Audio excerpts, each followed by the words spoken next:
Hello, and welcome to Season 2 of Between the Lines. On this podcast, you will hear about and from lesser-known Canadian authors and writers who, for whatever reason, have remained under the radar of traditional publishers and publishing houses. You will also hear from editors, literary agents, and publishers in the hopes of giving us all a better understanding of how it all works together. If it has something to do with writing or the writing process, you are going to hear a discussion about it here. I'm your host, Randy Lacey. I'm encouraging you to grab your bevy of choice, get comfy, and get ready to go between the lines. People come into writing in several different ways. For some, it was a teacher at school handing out a writing assignment, while for others, it may have been by reading and wondering if they might be able to write. Every writer has started their writing journey on a different path. Each writer's journey will be different, yet similar. But one thing all writers have in common is a different destination. Hello and welcome to a brand new season of Between the Lines. This episode is a break from what you got used to hearing in the first season, where each episode was primarily an interview with a writer of some sort. You're in for a treat this time, I would say. Episode 1 of Season 2, where I'll be talking with Lorna Dennis and Lee Raven from Stabby Time Comics. Hello, Lorna. Hello, Lee, and welcome to Between the Lines. Thanks, Randy. Thanks for having us. It's my pleasure so far. If you both don't mind, I will turn the mic over to the two of you to give a brief bio of yourselves. Lorna, would you mind starting this off? Hi, I'm Lorna Dennis. I'm a Canadian artist, originally from Toronto. Now I am working and living in the prairies. My traditional art mediums include printmaking, photo transfer, fiber arts, and acrylic. I like to work on colors. Colors are really kind of what I focus on. I've been influenced in the past by the colored landscapes of Northern Ontario, Parry Sound, Toronto, and now the prairies, focusing on the relationship between people, place, identity, and memory. Branching out now into digital art, I work continuously weird hours with my tablet in my office. I normally have a cat on my lap, tea in my hand, and a curse on my lips while I work to bring to life the tall tales written by my partner. And occasionally there is violence. Okay, thank you, Lorna. Lee, how about you? Hi, I'm Lee Raven, and I'm a born storyteller. I've always loved stories, starting when I was a little girl. There's always a story in the background, whether it's a book being read, actors on a screen. I love them all. My days are literally filled with writing stories, specifically tabletop role-playing adventures. I'm not a traditionally published author. I write custom campaigns for gamers at a digital table, and those are my favorite stories. I have been a game master specifically with Dungeons and Dragons. I've been playing for over 20 years, but really in the last couple of years, specifically with the pandemic, I've taken my ability to write and craft stories to a whole new level. Crafting characters and a world for my players to interact with is my version of the best seat in the house for a movie. I never know what's going to happen next. Between my spouse and myself, there's a game every day of the week, and we both love that. I am okay being the game master for life. I actually prefer running games and telling stories to being a player. And late last year, Lorna turned to me and said, we should write a webcomic. I regret it so much. What she didn't realize is I have one speed, and that's full steam ahead. The webcomic was really inspired by our joint love of Dungeons and Dragons and tabletop role-playing games. And it took all of my favorite elements and rolled them together. Comics, games, and the best seat in the house for a story. Wonderful. Because you won't have to illustrate it. Also true. So, Stabby Time Comics, how did that originate, or what was the concept behind that? You're laughing. Yes, Yes, laughing. yeah.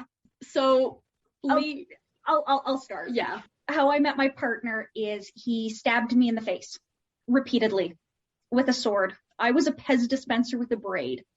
And we both do medieval rapier or fencing. That's our big hobby. We love stabbing each other. And then I met Lorna. I have never been formally trained, but I have always been fascinated with knives and knife fighting. And I have always been rough and tumble with all of my friends. So when I met Lee and her partner and they offered to start training me in sword fighting, I went, absolutely. So when we decided we needed a name for our comics, we were throwing out different names for the company. And I jokingly said Stabby Time because that's what we call our training sessions, is Stabby Time. Yeah. And it just stuck. Yeah. It was perfect. It encompasses who we are as people. It encompasses the kind of wit we like. We like very sharp wits. So we're hoping that by naming our company Stabby Time Comics, we will incorporate those things into our comics. Yeah. Makes perfect sense to me. Now, Lee, from what I know of you, because we've been friends for a little while now, correct me if I'm wrong, and I probably am because it's been known to happen more than once. This is part of your SCA affiliation or love of, right? Yes. My partner and I met through the Society for Creative Anachronism in Alberta, and yeah, it was a quick courtship, and the next thing I know is I was moving across the country to the middle of nowhere. The way that we met, I think you were still single, you were still living in Alberta, and then less than a month later you were on your way to the other end of the prairies. I wasn't single. Actually, the day we met, I was on my way to meet him for a camping event where he stabbed me in the face. I mean, that's a pretty common thing in this house, stabbing people in the face. He threatens to stab me all the time. You normally deserve it. Yes. 9 times out of 10, I do deserve it. I threaten to stab you, but how many times have I been sitting on your couch and you pull out your sword and you poke me in weird places? Okay, that's for another podcast. I'll be working and she'll just poke me in the ribs with the sword. And that's because you squeak. I don't squeak, unlike you. I admit nothing. You keep your hands to yourself. My hands are to myself. All right. Well, thanks for that brief bio of all three of you, because Stabby Time Comics is an entity unto its own as well, right? Right. It absolutely is. It is the love child of our twisted brains. Of the 2 brain cells we have active at any given time. We're sharing at the moment. That's why we're in each other's bubble. So we can share the brain cells. So I know that Lee teased me a little bit by saying that maybe there might be a room for a cameo of me in your comics. I'm not sure that would be safe. You could be in either part of the comic. One part would be very safe. The other one, open for interpretation. Well, there's spiders in the first episode in that one. I know. All right, time to get right into the interview, ladies. This will be for both of you, so you'll have to fight out who wants to answer first. No knives. The swords are in another room. Are they? Okay, good. What do you fear most as a writer/artist? I fear being inadequate. As a writer, I'm always scared that my characters or my stories aren't enough for the people reading them or playing at my table. I have a similar fear. I went to school for art, but I did not do digital art. I'm a traditional artist in many ways. So for that, I'm always terrified that my art isn't good enough, that people aren't connecting. But now that I'm moving into digital art, I find it very difficult to maintain the same level of commitment and the same connection with the medium itself. So of course I worry that is translating into it being subpar, it being not realistic enough, it being sloppy, because I find that you really don't have the same control with it. And that terrifies me as well. I'm a huge control freak when it comes to my art. Would you say that with digital art, it's really hard to grasp the concept of what you're trying to do as in with traditional drawing, because you can get more lines and stuff into your traditional art than digital art? That's a hard question. The nice thing about digital art is it's a lot easier to fix mistakes. Yeah. So I actually find it easier in some ways to have that control because, I can get more lines into a space and then choose which one I actually want to keep. So I don't know. I think they both offer challenges just differently. Were you done your answer for the most part? Yeah. Okay. How did you choose the genre you create in, or did it choose you? So for me, it kind of chose me. When I was in high school, I loved acrylic painting, and I loved oil paints, which I still use. But when I got into university, I had to take a number of classes to introduce you to all the different mediums. And I fell in love with printmaking, which is my secondary medium traditionally. And it really just kind of chose me. It feels good. It feels like a natural extension. I find it very motivating. I love the process. Digital art I chose because I shouldn't say the easiest. It is the best way to create a comic. So for the digital art, I chose it. For my more traditional mediums, they chose me. For me, I've always loved high fantasy, but I'm going to say that creating tabletop campaigns totally chose me. Before the pandemic, I was sitting at a D&D table, and it was the worst game I'd ever experienced. 20 years, and I walked away from that table cursing. And I said, I can run a better game. And my dear sweet tall person said, so run one. 2 years later, I do it professionally. Yeah. So it totally chose me. Would you agree or disagree with the following statement then?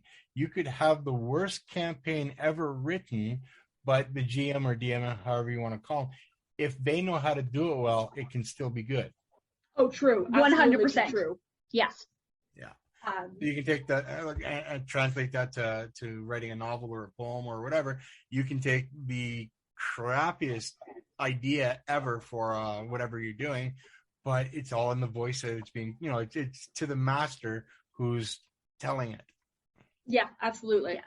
When I tell people that I'm not just a writer, I'm a storyteller, it's you can write a story, but how you deliver it makes a difference. Well, it's like a comedian, right? You can tell a joke, and if you're not good with your timing or anything, it's not going to go anywhere.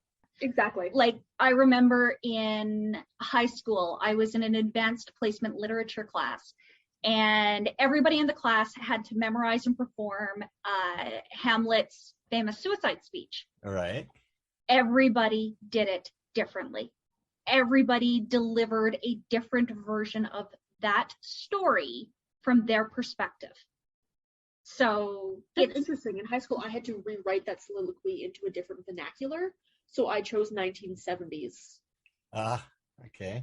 So it can be the worst written story, but it's also up to the storyteller to determine how they're going to present it. And especially when you're sitting at a table and you're not the only storyteller. Mm-hmm. Everybody at the table is telling their own perspective of a story. It's how you engage, how you interact with them, and thinking on the fly.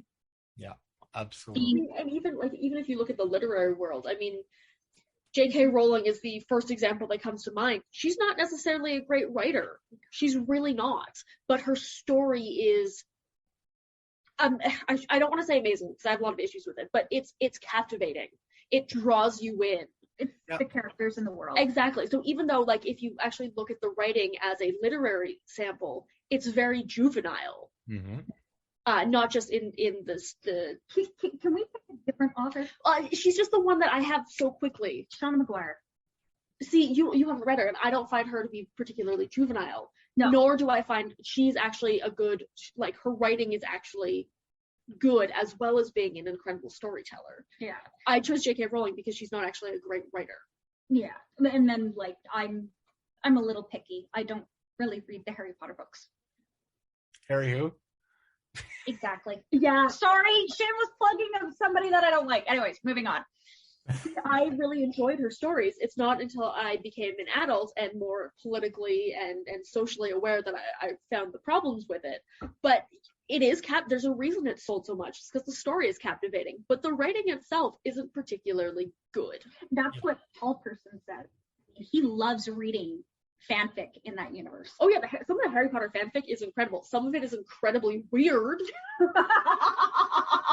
That is an understatement. There's some incredibly weird Harry Potter fanfiction out there, but some of it is incredible. There is one Harry Potter fanfic. I am going to do this. It was one of the best things I've ever read. It was called The Naked Quidditch Match. And anybody listening to this, you need to go find this and read it, because it's an epistolatory style fanfic, which is one of my favorite genres to read. And it is just so well written. And it's 100% a fanfic, and I loved it. You sound like you might like this, Lee. Yeah, I don't even know the author. Like, I don't know any author for any of the fanfiction. No. But I read this thing like a decade ago, and it's stuck with me. The title of that again was? The Naked Quidditch Match. All right. Question number 3. Who started you on your writing or artistic journey? And if they were listening to this podcast, what would you say to them? My parents started me on my journey as a writer. My mother and my father are both accomplished writers. I have an aunt who's actually a published author. But from the time I could sit up, I had a book in my hands, and I've always loved stories. And if they were to listen to this, I would thank them for giving me a love of stories. One of my favorite memories, even now, and I'm in my 30s, is my mother reading to me my favorite story. I will call my mom and ask her to read my favorite story to me. I did. Oh yeah, no, she will. She'll go. We both have copies of the book, so I'll pull it because it's a picture book, and I'll pull it out and I'll sit there and I'll go, Mom, could you read me a story? And she will. But they were the ones that got me started on the journey. And anytime like I would tell a story or I'd read a book out loud, they were my avid audience. So when I hit high school and I started writing short stories, my mother read all of them. Sometimes she questioned what was going on in the 6 inches between my ears, but I'm pretty sure she still does. Less so. I wasn't going to go there. My parents like question every once in a while. I'll be like, hey, so random question. They'll be like, why? Why is that a thought? Yeah, no, my parents don't question the things that go through my head. I mean, especially my father, because my father is warped and twisted and will call me up and go, hey, I have a story idea, and he'll give it to me, and then he'll hang up the phone, and a couple days later I'll send him a short story. That's and hilarious. Yeah, and he'll just go like, I don't even want to know how you came to that conclusion from what I said. Yeah. So same question to you, Lorna.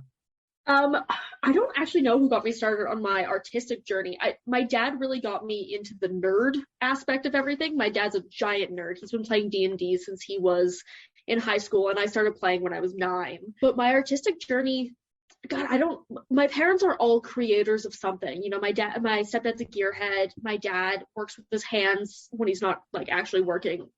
He's constantly doing renovations and stuff like that.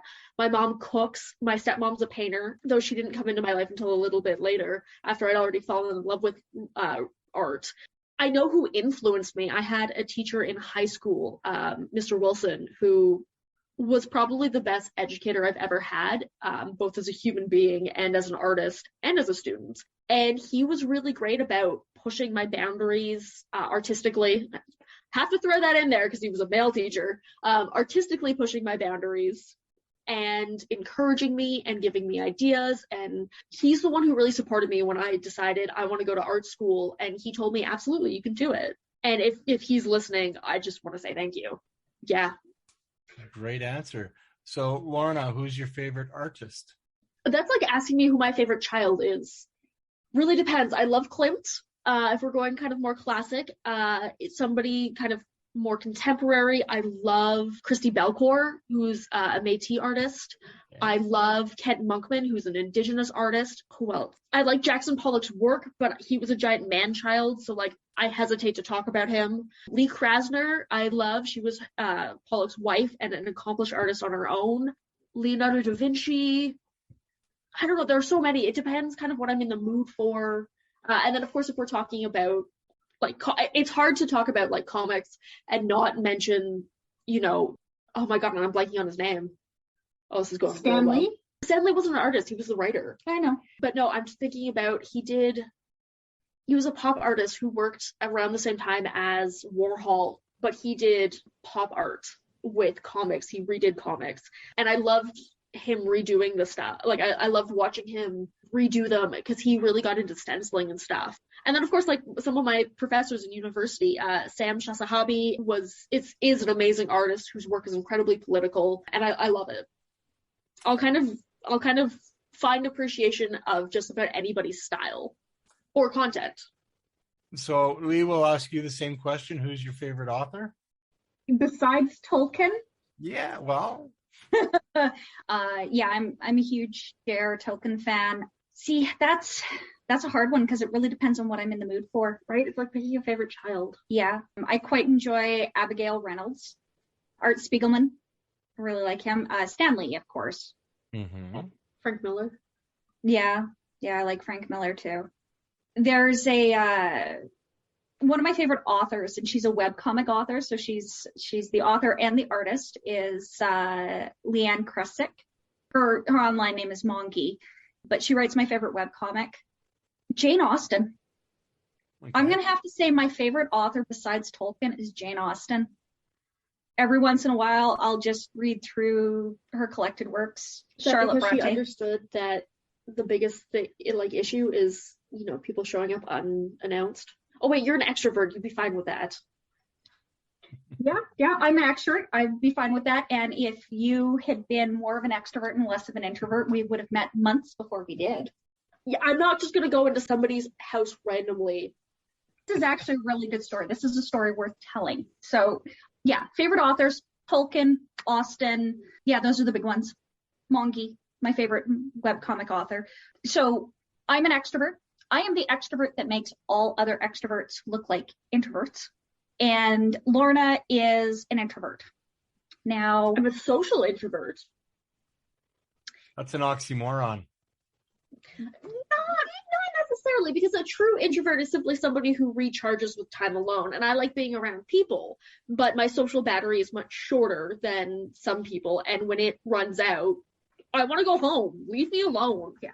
My spouse is an introvert. He is my polar opposite.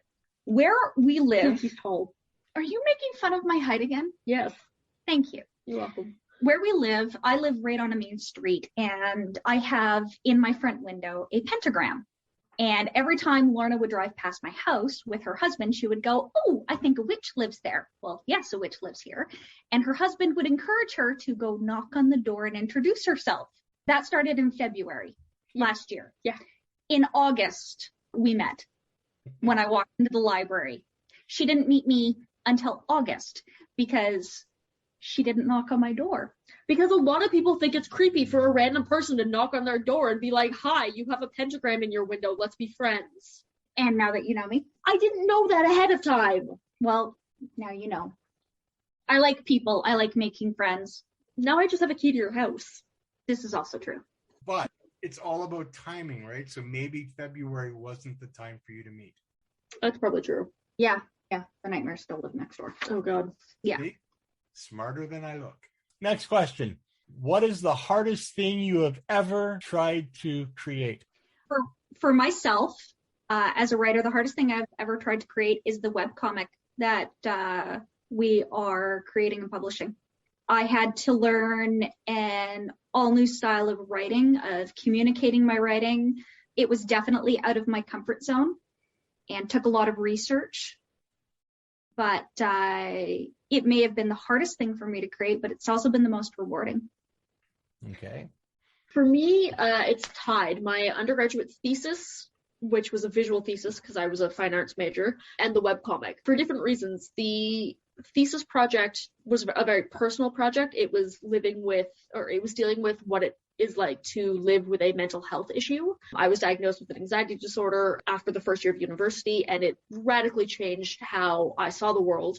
So that was very difficult because I wanted to make sure it communicated not just my experience, but the experience of those I know who also have anxiety disorders. And then the webcomic is difficult to create because I'm learning an entirely new medium on the fly.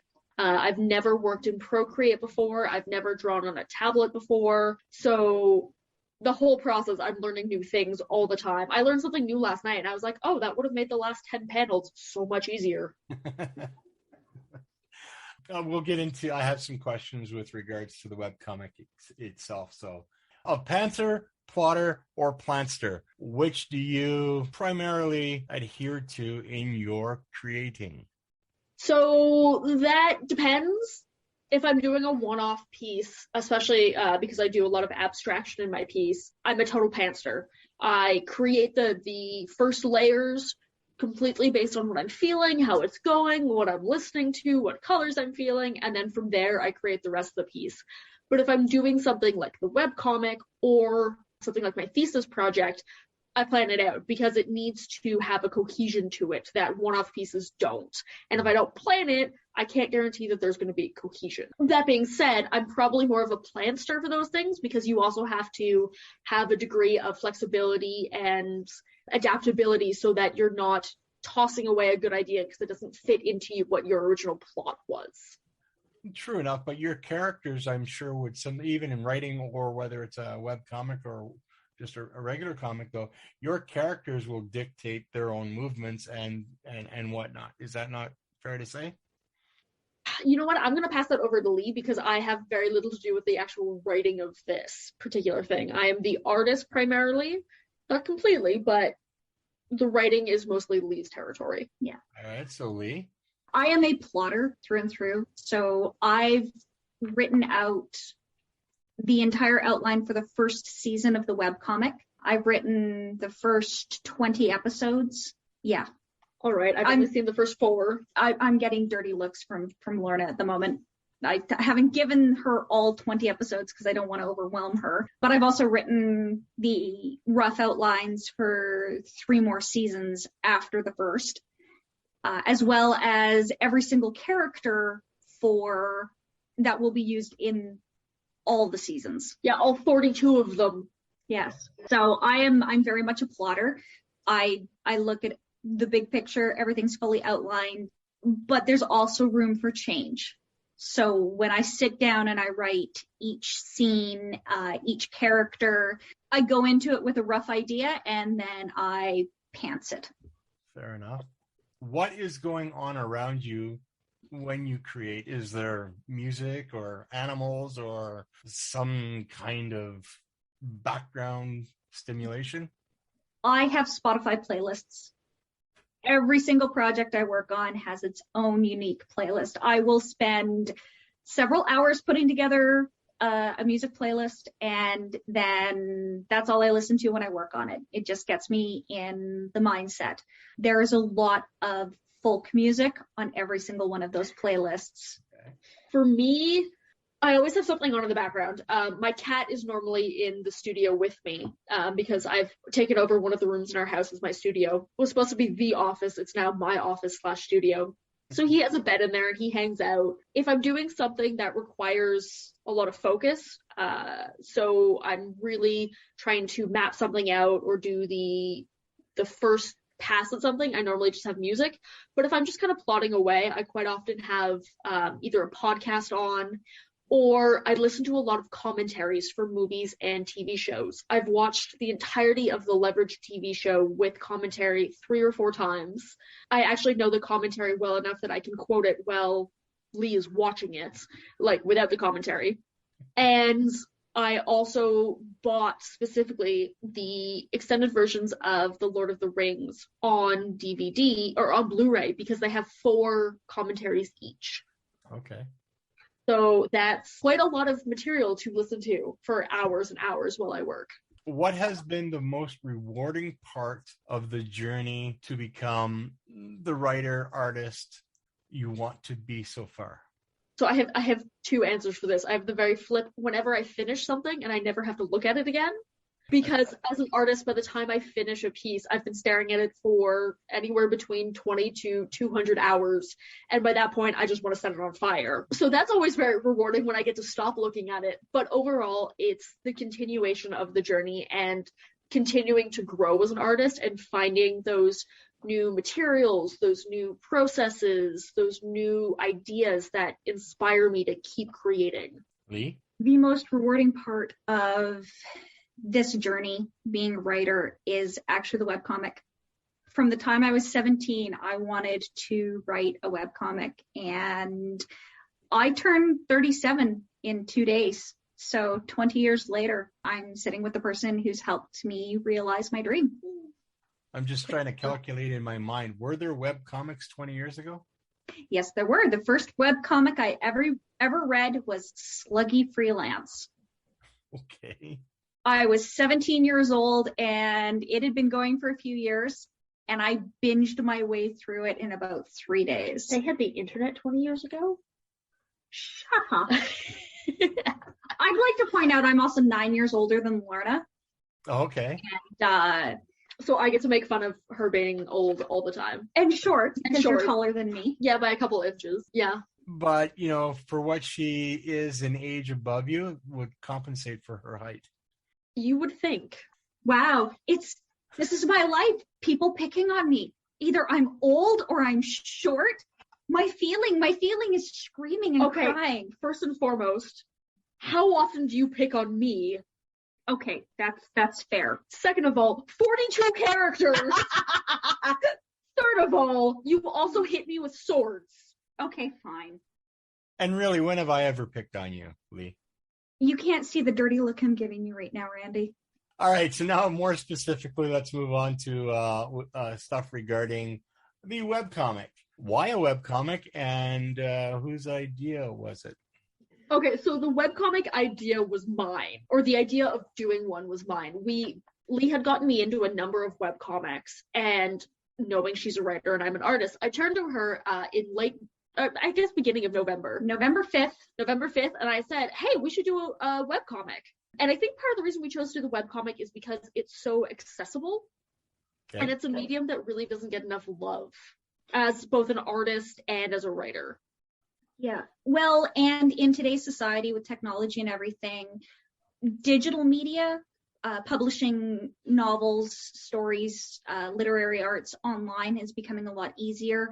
Publishing webcomics is a lot easier than publishing a comic in a traditional sense or a graphic novel. And you also look at it from a cost perspective. It's a lot easier for us to get it out there and to share what we're passionate about by doing it online through a webcomic. I read a lot of webcomics.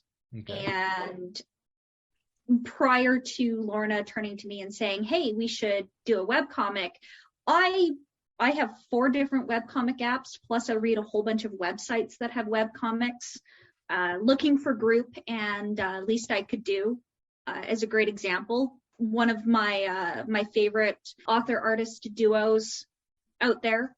I really like the digital platform for releasing the art because it can be done on a monthly or a bi-weekly basis, and my cat just sniffed the laptop and jumped a mile. Webcomics and online publishing is kind of where it was for us. I mean, we both love reading webcomics, and we figured, let's put one out ourselves. So walk me through the process of putting together a webcomic. First, an idiot opens their mouth and says, let's do this. And then the other idiot says, yeah, let's. And we're going to do it in 3 months. And so no formal education, just... I mean, outside of me being an artist and Lee being a writer, we didn't really have any knowledge of how to do a webcomic. I mean, I've read traditional comics all my life and now webcomics. So our first step was to come up with an idea. Yeah, that was our first thing. And that wasn't hard. It wasn't. And then the nice thing, well, I said earlier that Lee is in charge of writing mostly, and mostly that's 100% true, but the actual story elements were a joint decision, and every kind of big thing, every big story plot we agree on together. We don't always agree.